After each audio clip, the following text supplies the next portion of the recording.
ქვეყნის განვითარებისათვის. საქართველოს იუსტიციის ეროვნულ არქივს დაარსებიდან 90 წელი შეუსრულდა.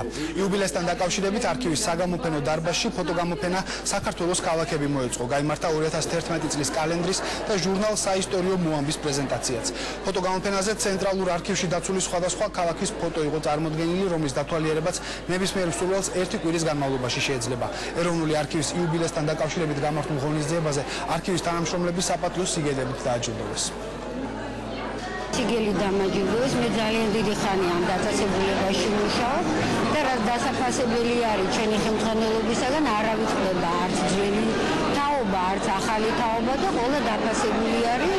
2011 წელი არქივისთვის იყო ძალიან სერიოზული წელი, ძალიან სერიოზული წინგადადგმული ნაბიჯი.